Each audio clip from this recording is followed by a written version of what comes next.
We've already looked at some of these in our prior lessons, but I'm going to show you some of the other ones that we haven't covered. As you click on this box, Utilities, it will give you this drop-down box, and then we can look at the ones we want to focus on. We'll look at zoom, we'll look at how to measure the length and distance of something, estimate the height of something. You can copy a GPS position to a clipboard, and there's a handy function here to find a depth change in the lake. So we'll look at each one of these. Let's look at the zoom function. First off, I loaded a file, R00180, from the record folder from chapter 4.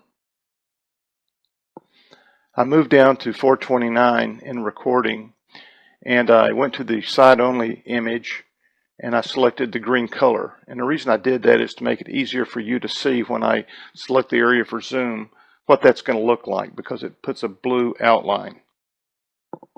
So click zoom, and it wants me to find my first corner, and so I'm going to put one right here, and you'll notice it's drawing a box.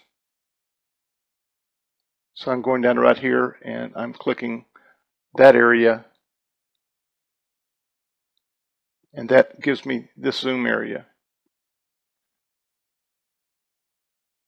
That's about as complicated as zoom gets. Let's look at the utility to measure the length and distance.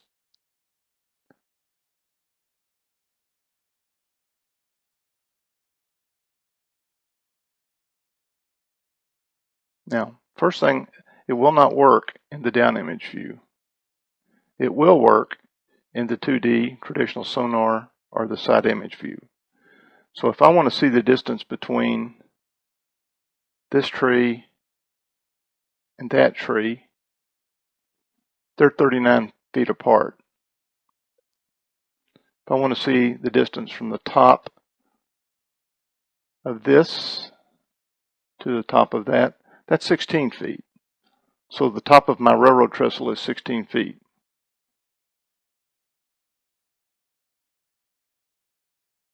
It's 12.9 feet across for the railroad bed. You could also look and find the height of a tree. So that tells me that's 18.7 feet up to the surface. Now we're going to look at the estimate height of an object. Now this will not work with down image, and it will not work with 2D sonar, but it will work on a side image. And I see a good shadow here from part of the railroad bridge. Now this railroad bridge is blown up, and it's laying over on its side mostly. So from the top of this to its shadow is 4.7 feet.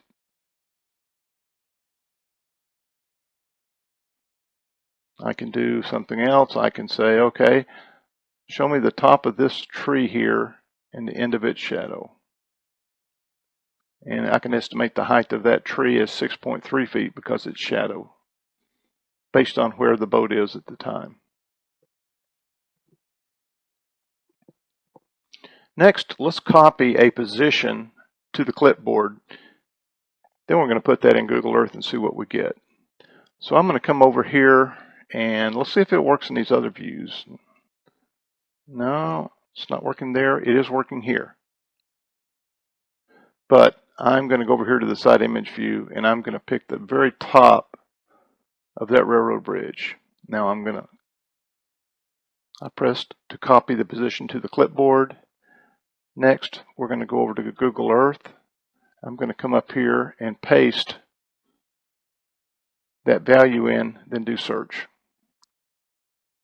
This is the location on Google Earth of the underwater bridge.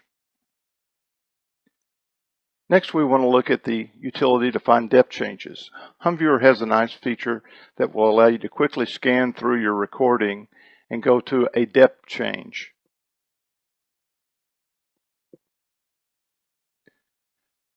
We have a recording here that we have on the left side, the 2D sonar, and on the right side, the down image sonar.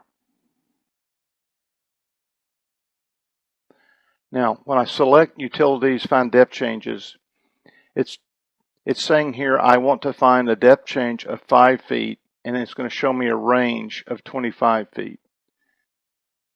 So since I'm already at the end of the recording, when I press previous, it's going backwards to the left. And as you can see, it's found a depth change of 5 feet, and it's showing me 25 feet this side of it.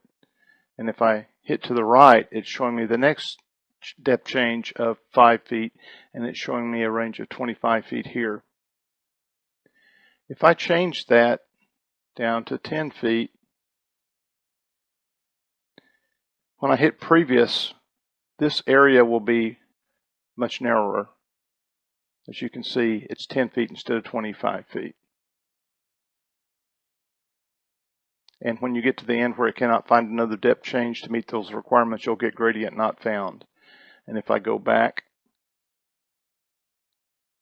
get to the end, gradient not found.